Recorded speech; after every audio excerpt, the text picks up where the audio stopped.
presentes com a paz do Senhor. Amém. Eu quero ler o texto que está dentro da proposta temática do livro do Gênesis, capítulo 21, versículos 9 e 10.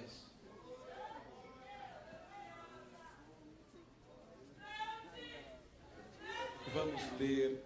Eu quero pedir a ajuda da mídia durante a pregação, já agradecendo-os, para usarmos os textos, pois é a Bíblia que faz a diferença.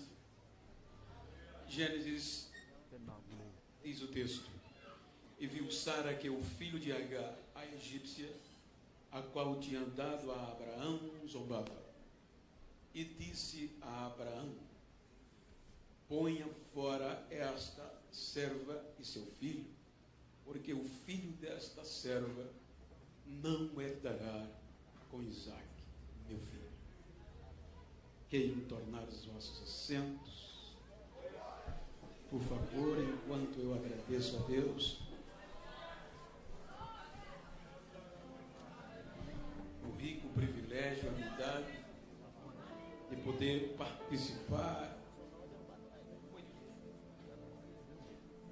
participar desta festividade do Círculo de Oração da ADED. E quero, pastor, de uma forma especial, externar a minha alegria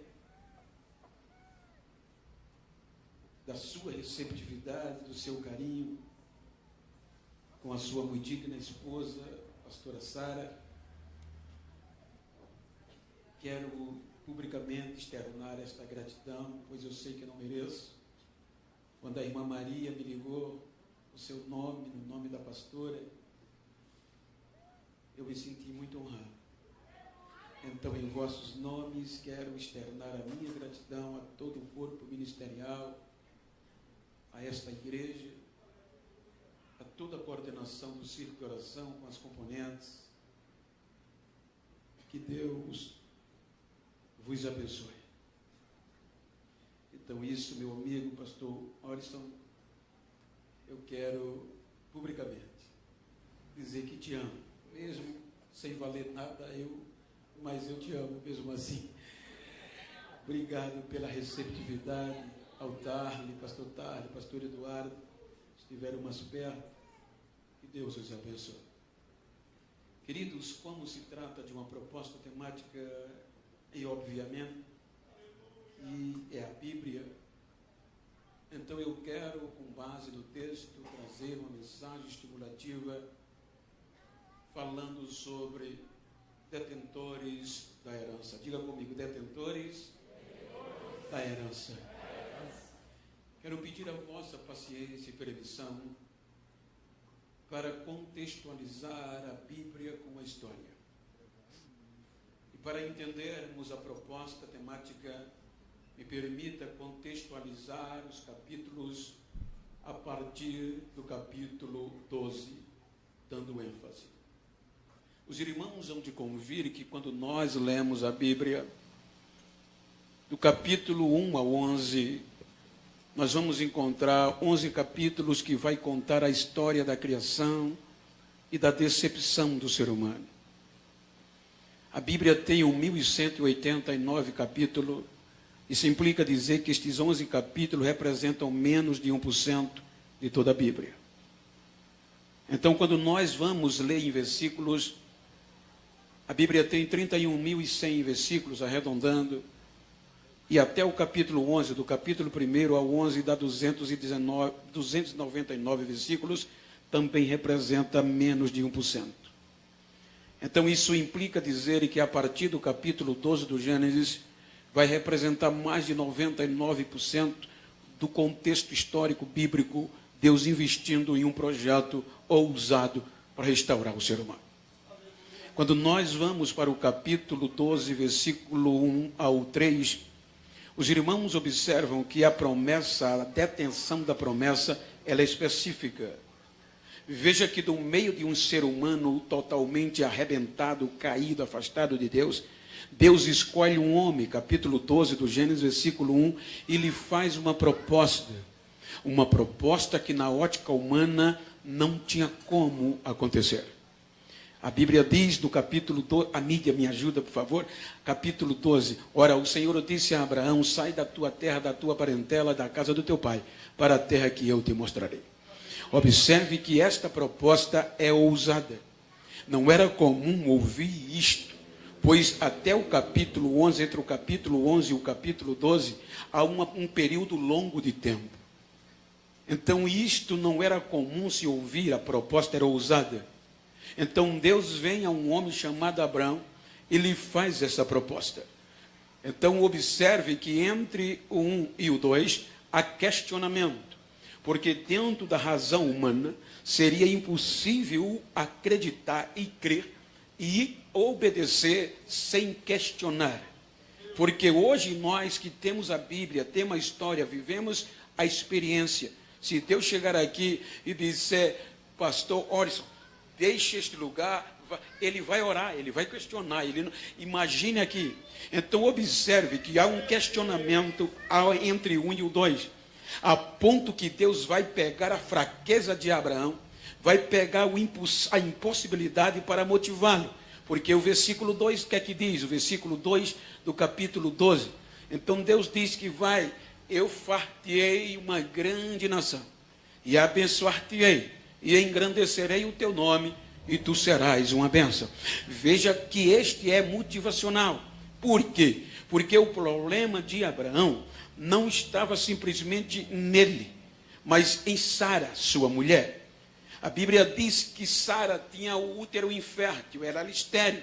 Então, dentro da probabilidade da cultura da época, eu digo porque eu tenho amigos, ando lá e conheço um pouco, tanto literal como presencial da cultura, é que era dificultosidade para uma mulher que não gerava filho, primeiro para o casal.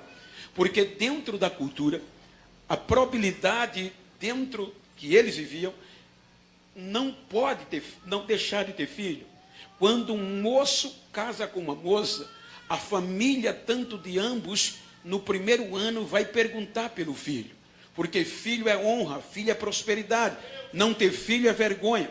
Então, quando um casal não tem filhos, então não só ele entra no opróbrio, que é o ápice da vergonha, mas também toda a família. Então, observe que a Bíblia diz que Sara tinha o útero infértil, ela não produzia.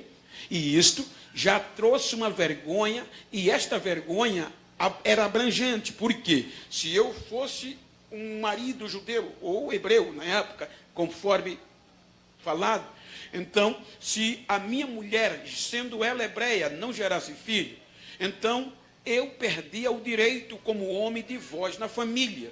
Porque na cultura, se eu tenho um irmão e ele tem um filho ou uma filha, quem vai decidir sobre o casamento não é o pai, meu irmão, mas sou eu que sou o tio.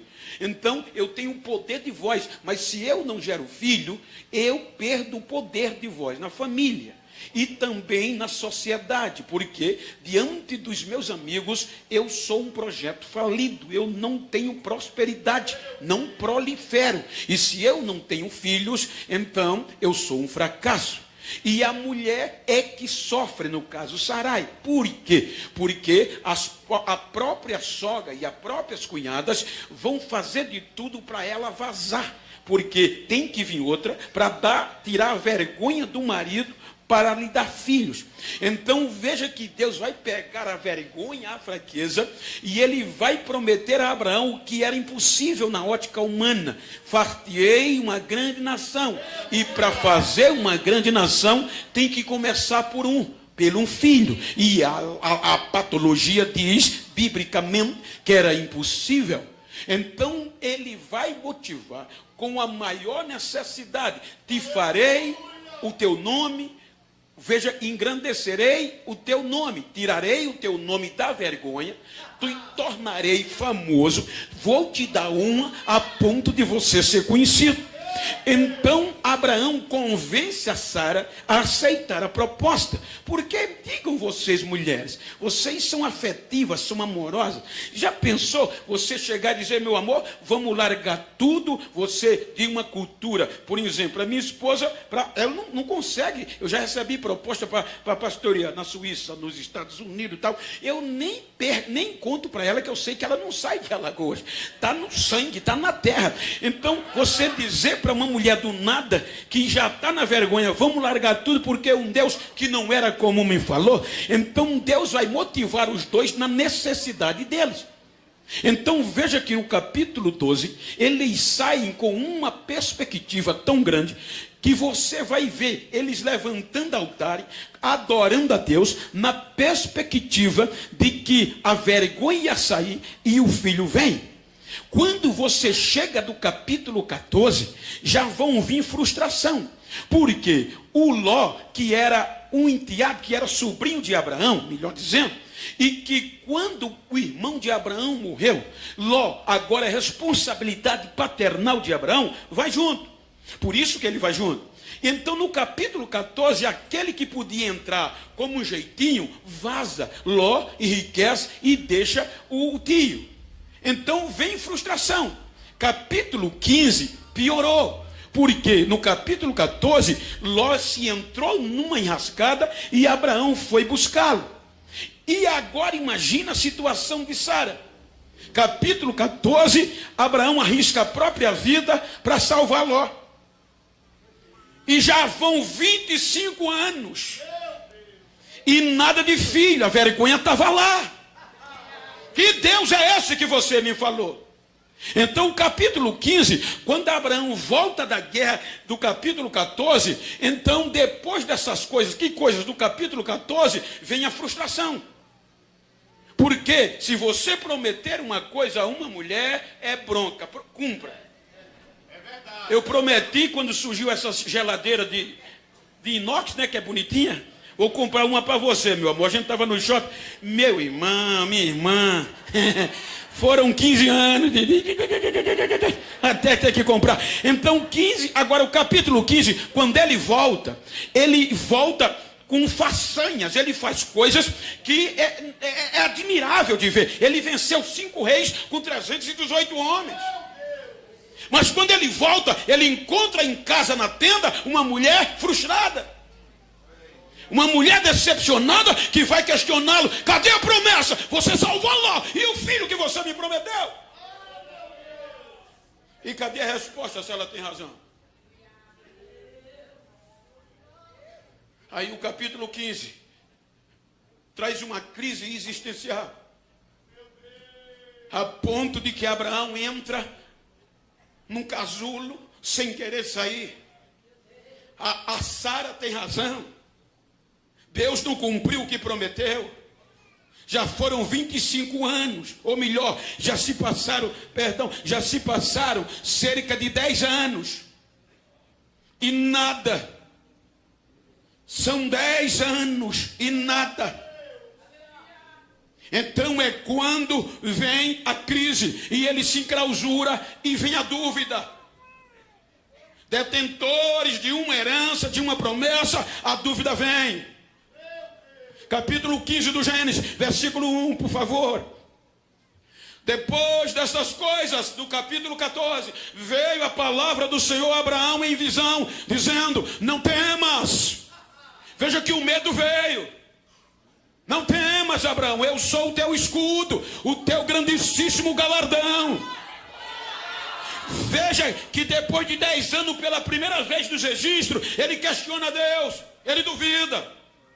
Versículo 2, estou passando a Bíblia para você, é Bíblia, né, que a gente veio pregar. Então disse Abraão, Senhor Deus, o que hás de me dar? Pois ando sem filho. Veja que o problema era o filho. Ando sem filho, e o mordomo da minha casa é o Damasceno Eliezer. Versículo 3, disse mais a Abraão, eis que não tens me dado filho. Eu acreditei no Senhor, e eis que o nascido na minha casa será o meu herdeiro. Ou seja, alguém que não é da promessa das minhas entranhas. Aí vem Deus e diz: eis que veio a palavra do Senhor a ele dizendo: este não será o teu herdeiro, mas aquele que das tuas entranhas sair, este será. Mas como continuar acreditando? Veja o que diz o versículo 5. Então, leia comigo, então o levou fora. Isso implica dizer, o texto é claro, que a crise foi tão grande que Abraão não teve coragem de sair da tenda. Deus chama ele, mas a crise enclausurou. Aí Deus arranca ele para fora e diz: vem cá, eu quero te mostrar uma coisa.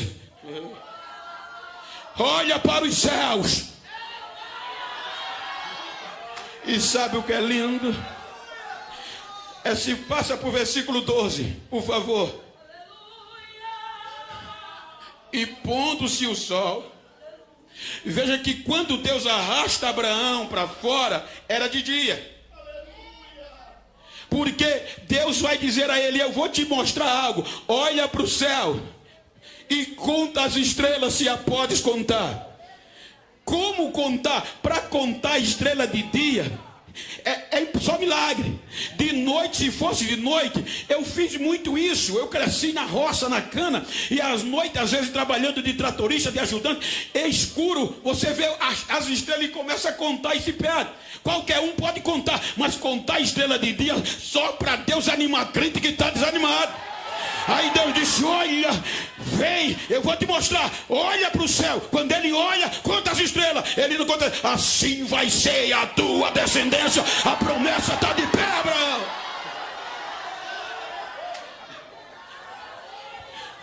Diga para quem está ao seu lado: Deus ainda mostra estrela de dia. Quando vai com a cara de um crente.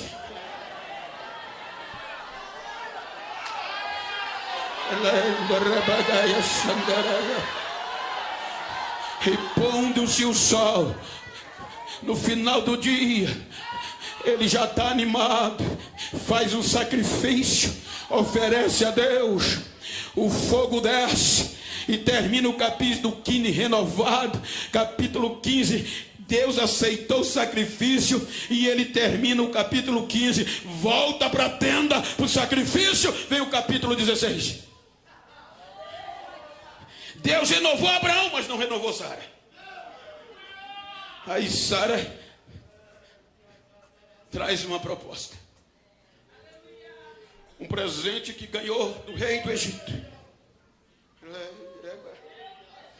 Na cultura, segundo a lei da Mesopotâmia na época, quando uma mulher, existe dois tipos de, aqui na Bíblia: a escrava, a serva, e a que é o contexto da mulher e a do Senhor.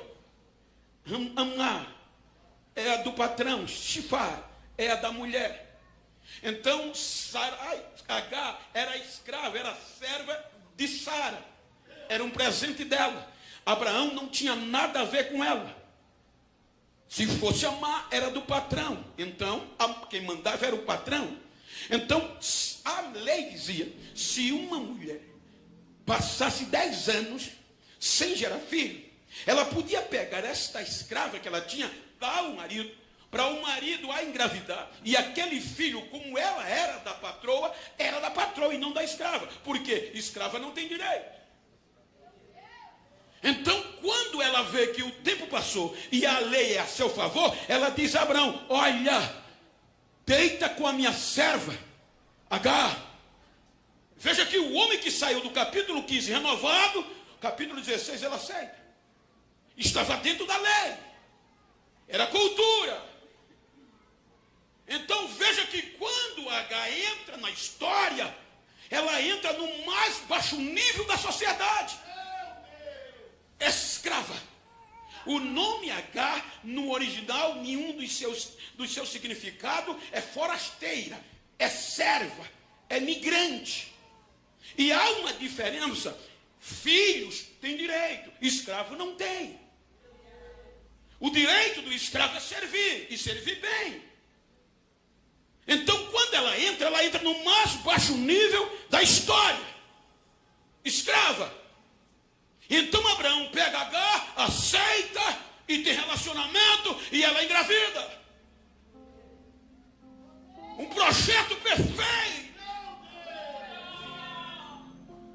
Não era inseminação, era filho dele. Na ótica humana, o projeto perfeito. Só que quando Agar engravida, ela esquece que era serva da patroa. E agora ela, pela gravidez, tem direito de concubina. Tem direito de amar, que quer dizer serva do patrão. Então ela se achou. Quando ela se achou, despreza a sua senhora. Aí a Bíblia diz que Sara vai agredir, vai afligir. A palavra aflição é um sentimento de dor física e moral de forma contínua. Então isso implica dizer que Agar apanhou fisicamente, segundo as entrelinhas, porque era direito da patroa. Aí a Bíblia diz que no meio das aflições, no capítulo 16, ela não suportou. E foge.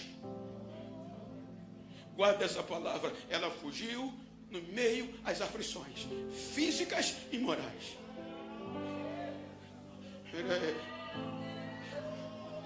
Ela entra como escrava. Ela entra como forasteira e estrangeira.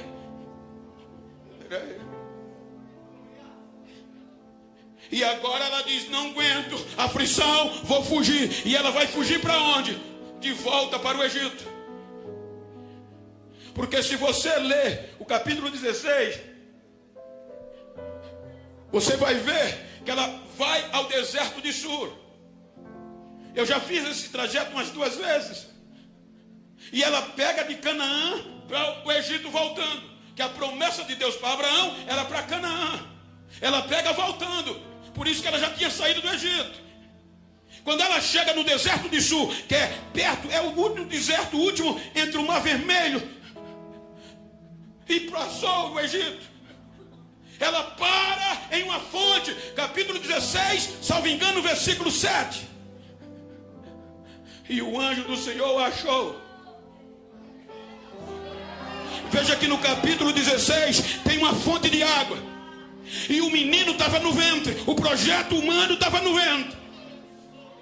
Ela disse: não dá mais, vou desistir. Não aguento as aflições.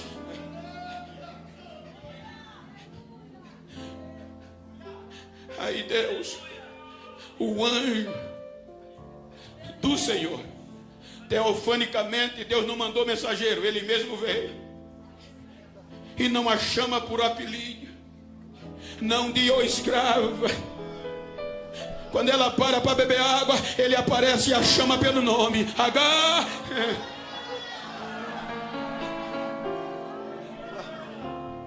Achou a fonte de água no deserto, junto à fonte no caminho de Sur, no deserto, versículo 8. E disse: Agar, serva de Sarai, de onde vens e para onde vais? Ela disse: eu venho fugindo da face da Sarai, minha senhora. Aí Deus diz a ela, versículo 9: volta. Então lhe disse o anjo do Senhor: torna-te para a tua senhora e humilha-te debaixo de suas mãos, porque o projeto que está no teu ventre também é meu.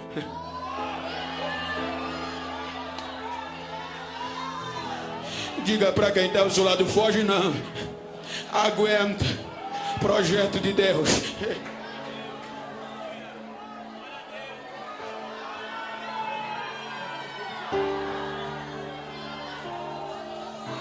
Ela volta, se humilha, reconheceu quem era, que não tinha direito. Sou estrangeira, sou forasteira, sou escrava e não tenho direito de filha, de concubina. A detenção da promessa e da herança pertencia a Abraão, a Sara, ela não. Capítulo 17. Deus vai passar 13 anos em silêncio. Ismael nasce, mas os olhos de Sara já não eram mais os mesmos com ele, mas era o único que tinha, ainda servia. Capítulo 17. Aí Deus aguardou cerca de 13 anos calado, aguentou o erro de Abraão, mas não desistiu. Aí vem o capítulo 17. Aí Deus diz, 17:1. Veja o que Deus diz: sendo pois Abraão da idade de 99 anos, apareceu o Senhor a Abraão e disse-lhe: eu sou o Deus Todo-Poderoso, anda na minha presença e ser perfeito. No capítulo 17, aí você vai ler futuramente. Aí Deus diz: eu vou renovar a promessa, mas não vou desistir de você. Você não vai se chamar mais Abraão, mas Abraão, pai de uma multidão. Sarai, Sarai não será mais Sarai, mas será Sara, mãe de uma multidão. Agora eu vou renovar você, vou renovar ela, vou renovar a promessa. Ainda está de pé, ainda está de pé, ainda está de pé.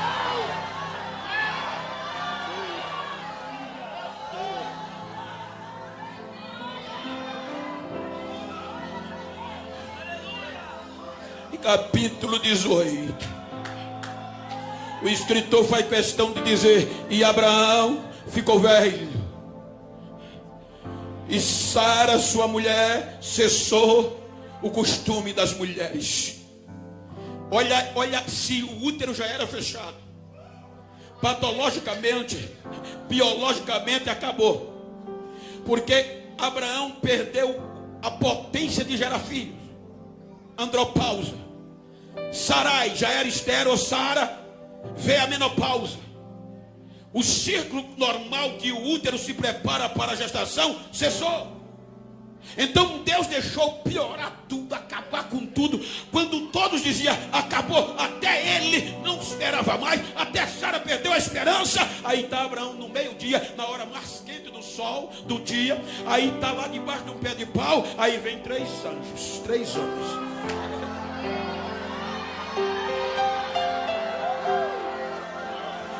Ele a recepcionam e Sara, prepara um bom almoço, já que era meio-dia, a hora mais quente do dia.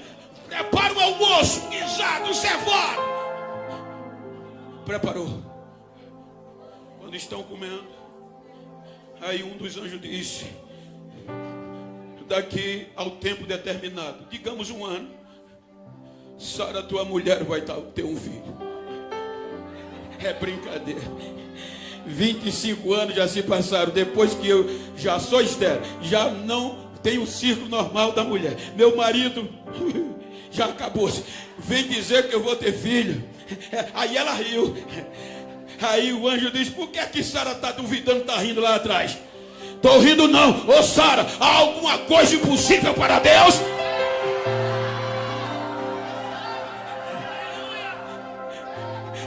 Capítulo 20.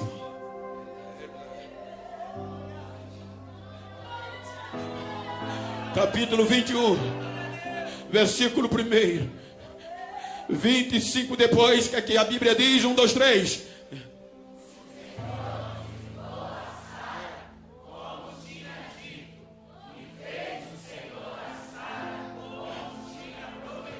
Fez o que? Versículo 2. E concebeu Sara a sua velhice.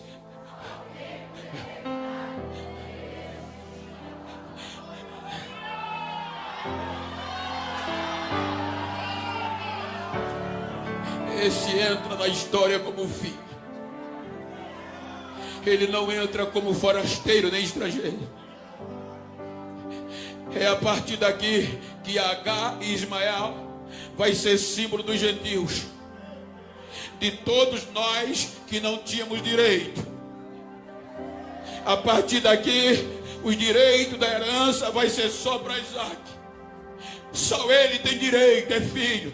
Nós, gentios, símbolos que Sara e Ismael representavam, não tínhamos direito, forasteiros e estrangeiros. O menino vai crescendo, mamando. A Bíblia diz, o menino desmama. Versículo 8.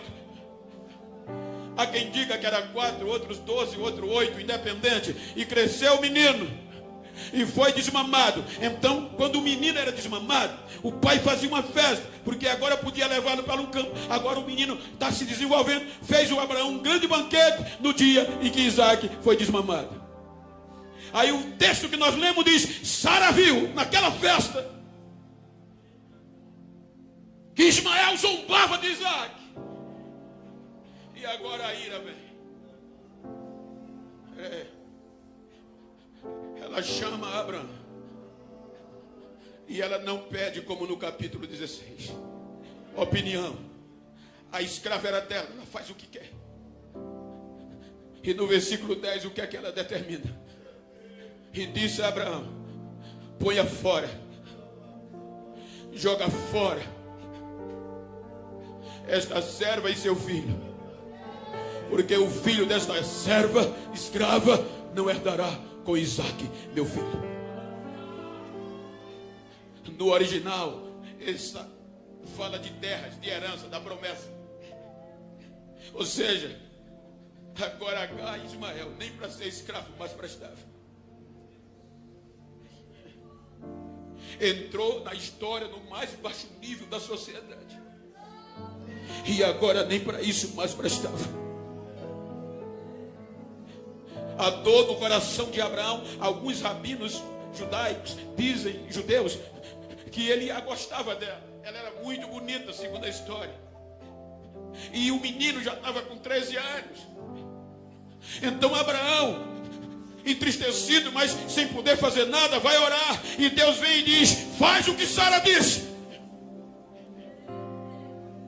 Para ela, ele não serve mais, mas para mim ainda serve,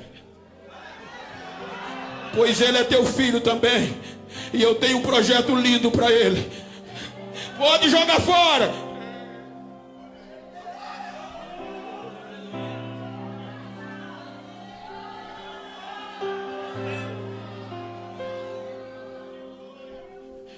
Abraão levanta de madrugada, acorda Agar, acorda Ismael, dá um pouquinho de água, um pouco de pão. Se você olhar o capítulo 16, ela tem roteiro. A Bíblia diz que ela vai ser encontrada numa fonte de água no caminho de Sur, no deserto. Ela estava voltando para o Egito, ela sabia para onde ia, mas agora vai ser despejada. Ele entrega o menino e diz, vaza. Não tem lugar para vocês mais aqui. Agora tem quem teme conta da herança. Não tem direito a aviso prévio. Não tem direito à indenização. Só tem direito a entrar num deserto sem saber qual é o fim, porque a Bíblia diz que ela entra pelo deserto de Berseba errante, com um pouquinho de água, um pouquinho de pão e um filho.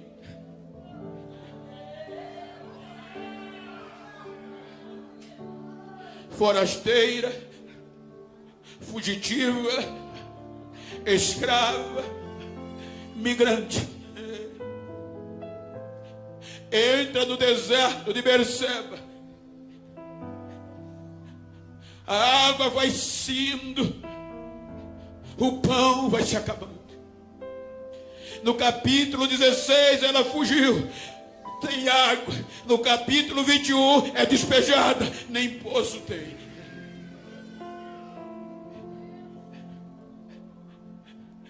O menino vai bebendo, a água acaba, o pão acaba. Os lábios do menino vai secando.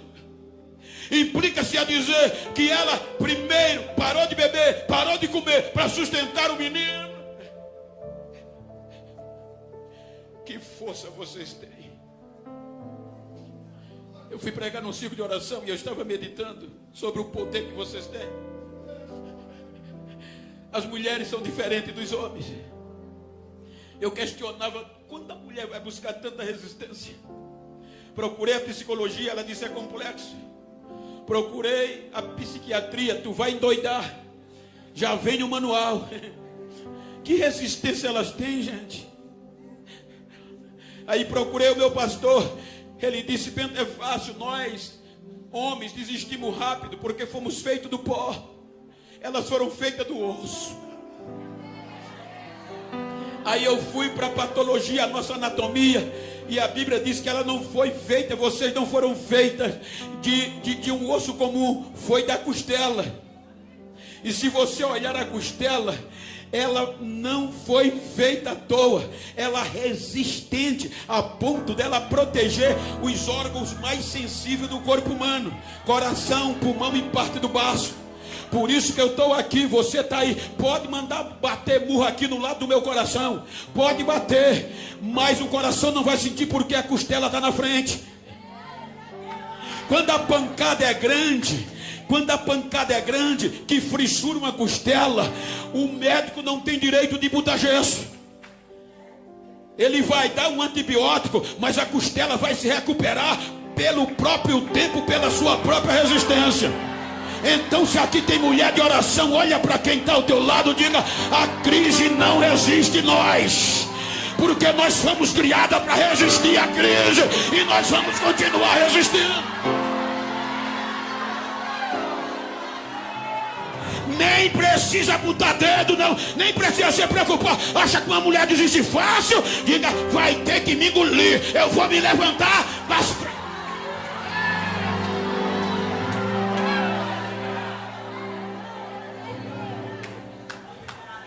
acaba a água, acaba o pão. O que fazer? Se você fosse Deus, os detentores da promessa estavam em Canaã, os forasteiros e escravos no deserto, sem pão e sem água. Aonde você iria? Só que a graça não vai em Canaã, a graça vai no deserto.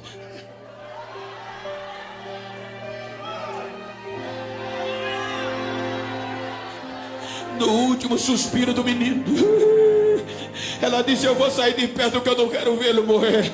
Aí a graça vai no deserto, e é o próprio Deus que grita do céu: Agar, levanta o menino, levanta ele pela mão. Ela volta, levanta o menino no último suspiro, e Deus abre aonde não tinha. No capítulo 16 tinha, no 21 não tinha. Deus abre um poço no meio do deserto para sustentar um projeto que na ótica humana foi descartado.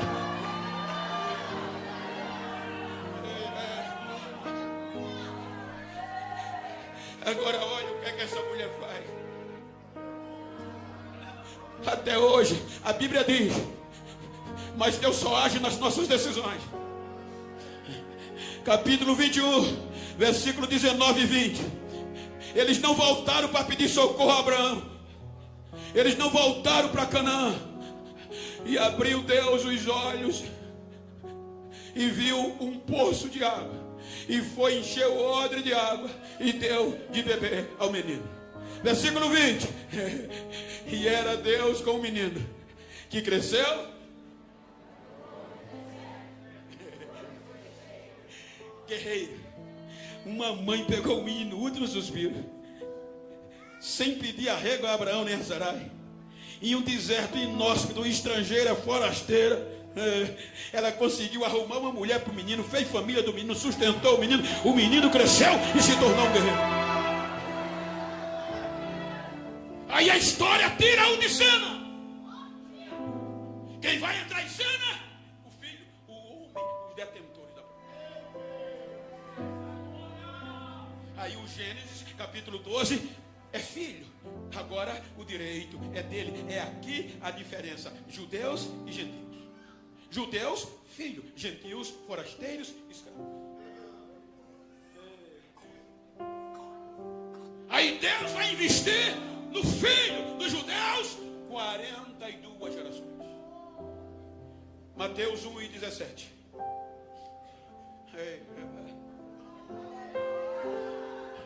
De sorte que todas as gerações, desde Abraão até Davi, são 14 gerações. Se você analisar, nós começamos de quem? De Abraão, capítulo 12. Olha o que é que a história agora vai colocar. Veja que Agar e Ismael ficam no deserto, lutando, crescendo e guerreando. Gentios, estrangeiro, forasteiro, representando a nós. Aí agora Deus vai investir. Abraão e gerou Isaac. Isaac a Jacó. Jacó a Judá. Judá a Perez. Perez a Esrom. Esrom a Naasson. Naasson a Aminadab. Aminadab a Naasson. Naasson a Salmão. Salmão a Boaz. Boaz a Obed. Obed a Jessé. 14 gerações. E sabe o que é que estas gerações de filho faz? 1 Samuel capítulo 4 versículo 22. Perderam o melhor de Deus. E agora cantavam dizendo: lá se foi a glória de Israel. A presença de Deus não está mais com a gente. A vergonha vem. A arca passa 20 anos e eles não ligam mais. Aí vem Mateus 1:17 na continuidade dizendo que Deus não desistiu dos filhos. De Davi ao cativeiro, mais 14. Aí Davi, no capítulo 5 de 2 Samuel, se torna rei sobre todo Israel. Capítulo 6, quer construir um templo. Capítulo 7, vai buscar a arca de volta. Quando a arca chega, a glória vem. Aí Deus disse: vai dar certo. Aí Davi se compromete em um hino, dizendo: Senhor, agora ninguém vai mais parar. Salmo 145, versículo 4 por diante. Ele diz: eu, a minha geração, louvará as tuas obras, e a outra geração anunciará as tuas proezas. Versículo 5: falarei da tua magnificência grandiosa, da tua majestade e das tuas obras maravilhosas. Ele estava dizendo: a minha geração vai passar para a geração futura quem tu és, como tu és grande, tu és maravilhoso. São filhos. Aí Davi gera Salomão. Salomão constrói um templo que Deus disse: vou morar aqui. Capítulo de 2 Crônicas 7:16. 2 Crônicas 7:16. Porque agora escolhi e santifiquei esta casa, para que o meu nome esteja nela perpetualmente, e nela estarão fixos os meus olhos e o meu coração todos os dias. Filhos, com direito a alianças, com direito às promessas. Só filhos, escravo fora. Aí vem o orgulho. Salomão gerou Roboão, Roboão gerou Abias, Abias a Asa, Asa a Josafá, Josafá a Jorão, Jorão a Uzias, Uzias a Jotão, Jotão a Acais, Acais a Ezequias, filhos, Ezequias a Manassés, Manassés a Amon, Amon a Josias, Josias a Jeconia. Passaram mais 14 gerações, Deus investindo nos filhos. Aí vem Jeremias, capítulo 52, versículo 13. O que é que acontece? Veio Nabucodonosor, eles desobedeceram a Deus, pecaram. Aí Nabucodonosor queimou a casa do Senhor, aquele templo que nós lemos, e queimou, destruiu Jerusalém. A vergonha veio e a arca sumiu. Perderam a presença. Cativeiro, separados. 10 tribos no norte são levadas na vergonha para o cativeiro. 2 tribos sul, dinastia de Davi. O pecado assolou as duas, e as duas foram para o cativeiro. 70 anos sem louvor, 70 anos sem culto. Os filhos que tinham direitos e não valorizaram. Capítulo, o Salmo 137. A saudade bateu dos cultos, e eles começaram a chorar. Acordaram chorando, saíram no meio da rua, chegaram na beira do rio, botaram a cara em lágrimas. Aí o choro chegou a Deus. Como o filho tem direito, como havia aliança. Aí Deus disse a Ezequiel: eu vou acreditar neles, mas eles vão ter que se unir. Ezequiel 37:16 por diante. Aí Deus disse: filho do homem, toma um pedaço de madeira e escreve nele: por Judá, que é a descendência de Davi, pelos filhos de Israel, suas companheiras. E toma outro pedaço de madeira, volta mais, e toma outro pedaço de madeira e escreve nele: por José, vara de Efraim, as 10 tribos do norte, e por toda a casa de Israel, suas companheiras. Pode passar agora. E ajunta um ao outro, para que se unam e se tornem uma só vara na tua mão. Pode passar. E quando te falar os filhos do meu povo, do teu povo, dizendo: porventura não vai nos esclarecer o que significa estas coisas, tu vai dizer, tu lhes dirás: assim diz o Senhor Deus, eis que eu tomarei a vara de José que esteve na mão de Efraim, e as das tribos de Israel, suas companheiras, e ajuntarei a vara de Judá, e farei delas uma só vara, e elas serão uma só na minha mão. Deus disse: eu vou recomeçar, mas agora vai ser só um. Eu vou unir em um só. A inimizade entre Isaac e Ismael vem de lá. Aqui a divisão foi entre eles. Aí Deus pega, manda Ezequiel fazer uma cruz, simbolizando a unidade. E Deus agora vai unir o que estava separado, as 10 do norte e as 2 do sul, juntando em uma só madeira para recomeçar. Eles recomeçam.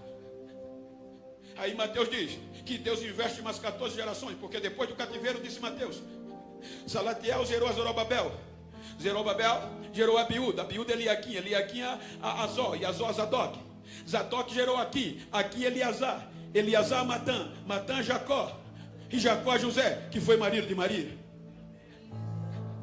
Os filhos não valorizaram, a corrupção vem, a ponto de Deus decidir: eu tenho uma promessa, eu tenho aliança com eles. Eles têm direito às alianças e às promessas. Então eu vou dar o melhor que eu tenho.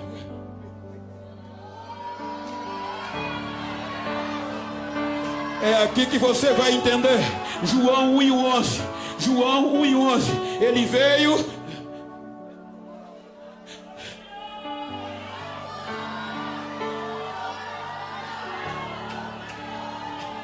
Ele não veio para os gentios, ele veio para os descendentes do sangue de Abraão.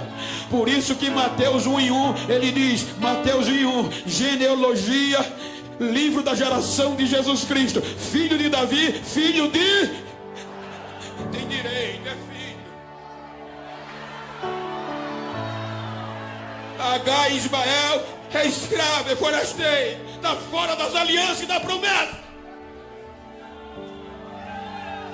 Ele veio, mas os filhos não receberam. É quando Paulo faz a alegoria de Romanos 11:17. Filhos, oliveira. Gentios, escravos, zambujeiro. Oliveira é cuidada, é tratada, é plantada, é cultivada e frutifica. Zambujeiro, ninguém planta, cresce do jeito que quer, não dá fruto, quando dá é pequeno, tem mais folha do que fruto, não serve para nada. Quando eles ajeitaram,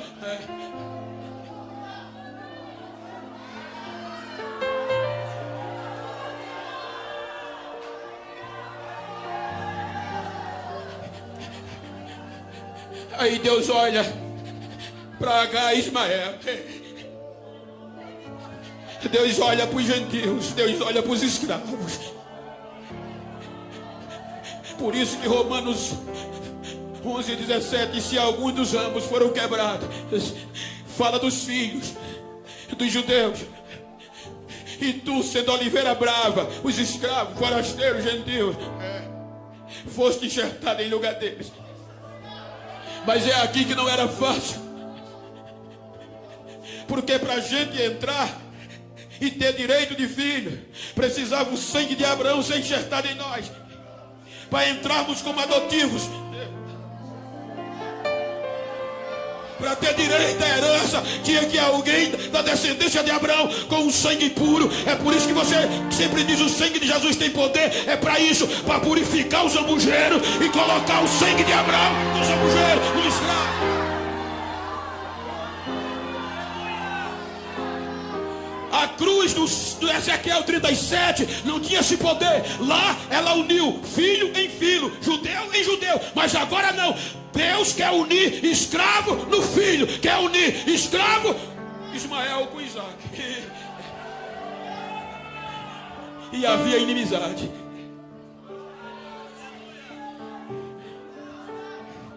Aí Romanos 8, 31 e 32. Leia com o coração aberto. Olha o que Deus faz. Leia com voz forte. Romanos 8, 31.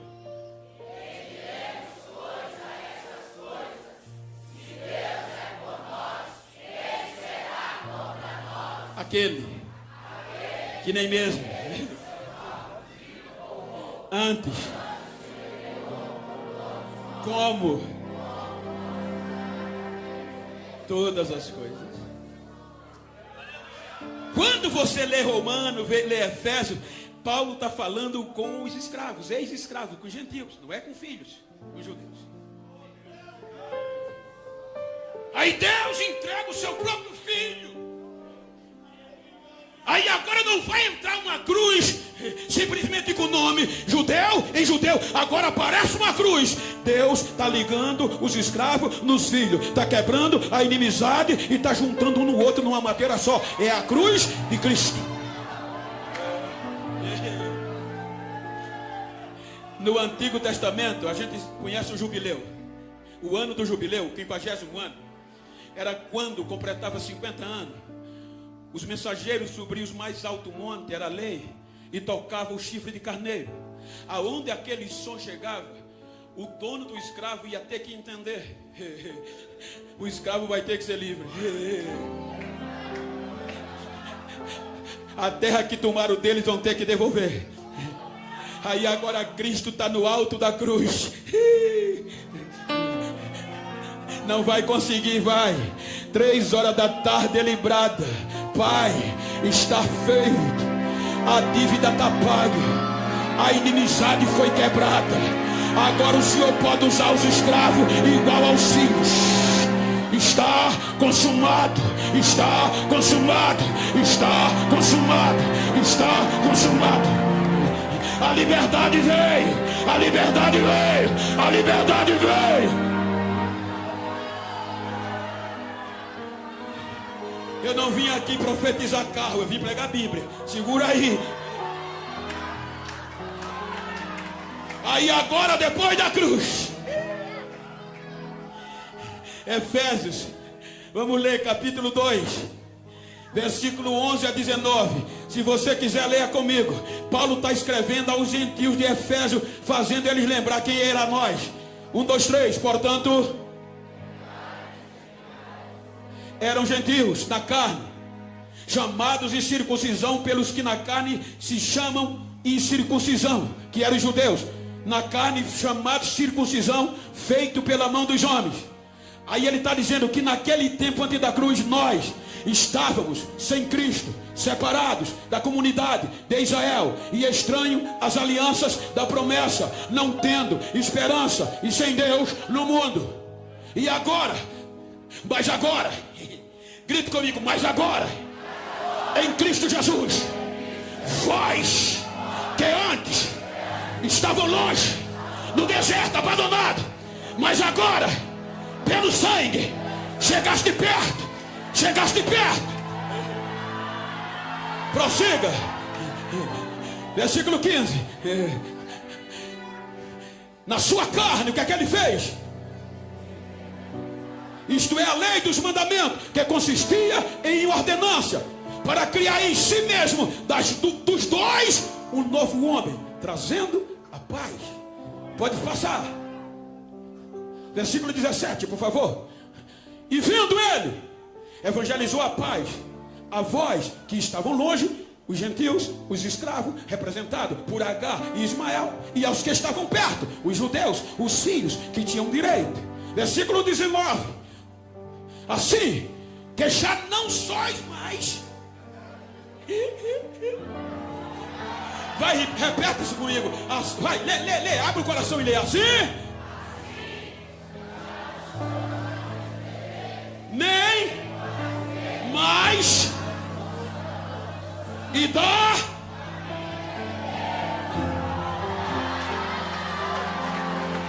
Olha para quem está ao teu lado e diga: eu não sou mais escravo. Eu tenho passaporte agora. Eu tenho passaporte, eu sou cidadão. Agora eu tenho direito.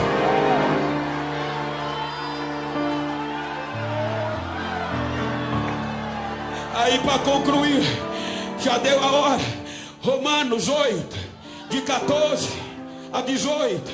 Veja o que é que ele diz. Gentios, para nós, porque todos que são guiados pelo Espírito de Deus, esses são. Aí ele diz: porque não recebeste o espírito de escravo, para outra vez estar em temor, mas recebeste o espírito de adoção de filho, pelo qual clamamos, meu papai. Ele é meu pai. O próprio Espírito testifica com o nosso espírito que somos filhos de Deus. E se nós somos filhos, somos também herdeiros, também verdadeiramente herdeiro de Deus e co-herdeiro de Cristo. Se é certo que com Ele padecemos, também com Ele receberemos todas as coisas. Porque eu tenho para mim que as aflições que mudou a capa correr, mas agora não são de comparar com a glória que em nós há de ser revelada.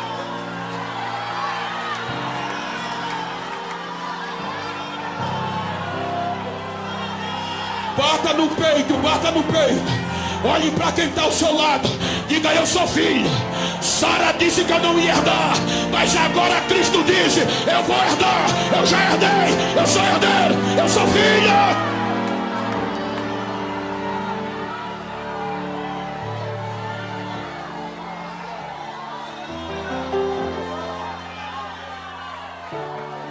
Fique de pé por bondade.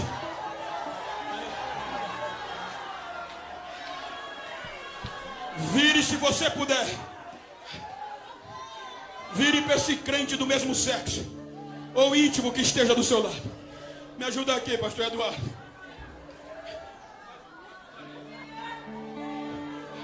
Olha nos olhos dela.